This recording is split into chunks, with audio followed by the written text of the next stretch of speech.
Welcome to the channel, guys.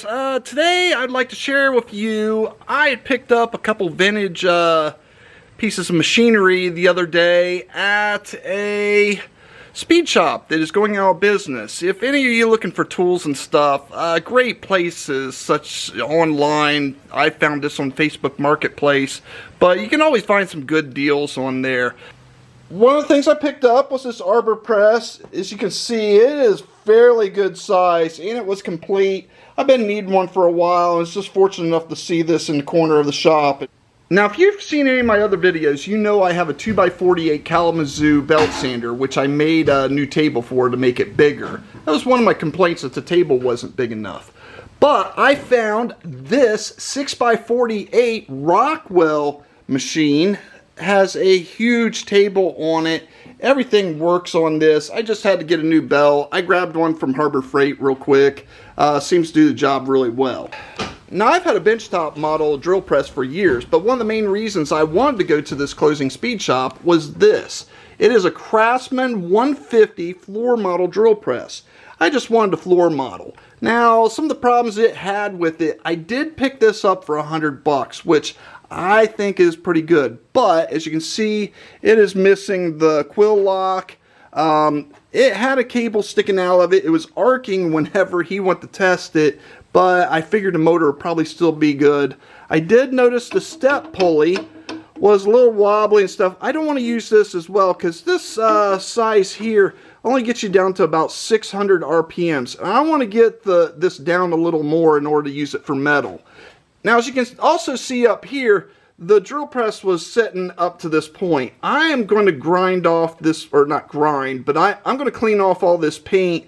I did have to break all this stuff loose, like I took out these pieces and loosened up the table with PB Blaster. I got a little residue down there, which I'm going to hit it some more, but I need to get this cleaned up so I can move this up a little bit, because I have found some other pieces, such as this little pulley. This should be able to get me down to the RPMs that I want from here to the biggest setting. But I have to raise the head up to this point so my belt will fit around here, because this smaller size will make the belt rub right about in here. So we need to get the head up to here.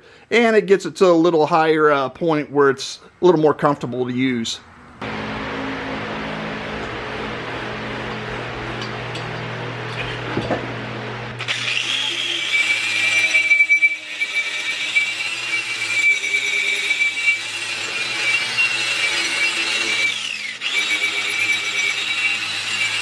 Okay, I wanted to get that cleaned up, so we'll just throw some PB Blaster on this, and I am going to use a fine Scotch-Brite pad. Kind of smooth this out a little bit, so hopefully it'll slide a little better. We'll see how that works. One of the things that holds that head in place is this piece right here. I kind of cleaned it up a little bit. I'm going to slide that in place. There we go. And this piece goes on the other side. Just want to make sure you hold that in place. Now I'll be able to lock this in place when I move the head back up. So I just want to get this lubricated again and get that up in position.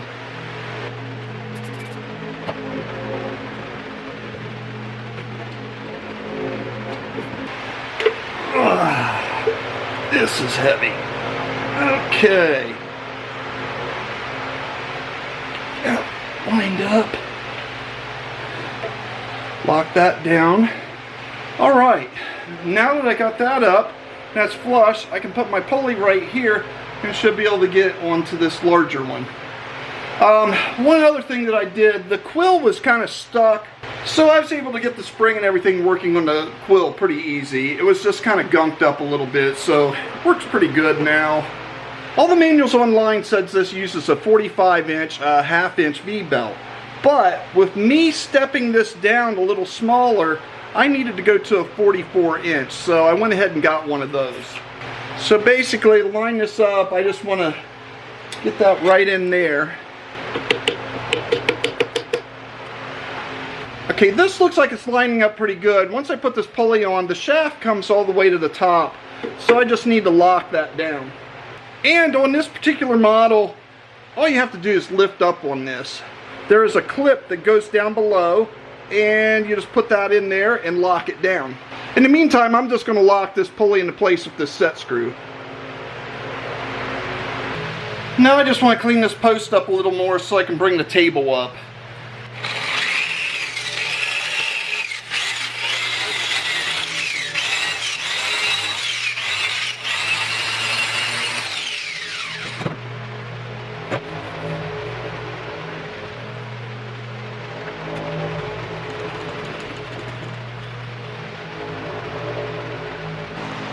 Okay, the next item I was concerned about was this, the missing quill stop. Now, I just happened to find this one on eBay.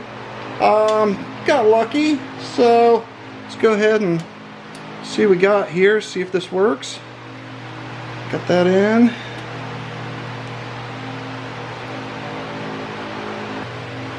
Okay, everything's running free on that. Let's see how this works now. Nice.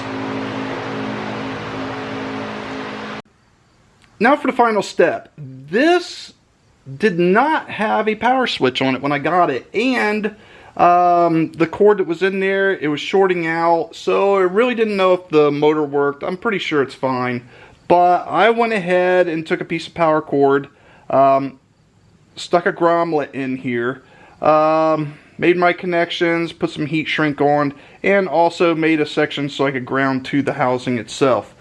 So what I'm going to do is just drill a couple holes in here to mount this metal box and use this light switch to turn it on and off.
Alright, so I went ahead and connected some of these wires and put some ends on it. I'm just going to go ahead and do this switch off camera here.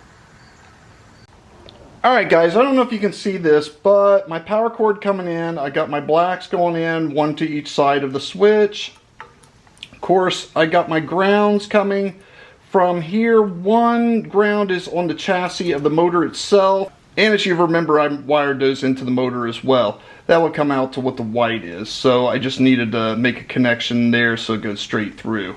Whereas the two black, the switch just acts as an interrupter. So I'm going to go ahead and get this mounted.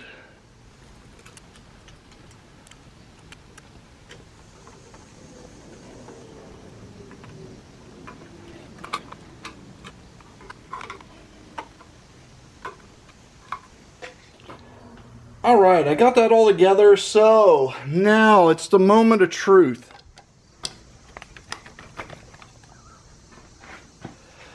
Let's see.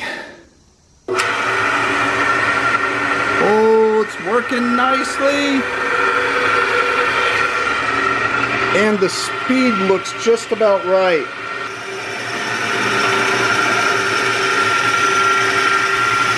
This is going to be awesome. I also found this light that I'm going to attach right there. I'm probably going to rewire this, put this into the switch somehow, but everything's working great. I couldn't be happier with how it turned out. I think I have maybe a total of 50 bucks in parts between the quill stop, belts, switches, and some machine bolts and such. So it turned out pretty good. A lot of you can just find things, you know, people were selling things in garage sales. In my case, it was a speed shop going out of business, and he had this table that didn't work. So I thought, why not take a chance? I knew I could fix it, so something I've been wanting for a while, so it worked out pretty good. And if you guys would, give me a like down below, and also maybe consider subscribing. And as always, thanks for watching.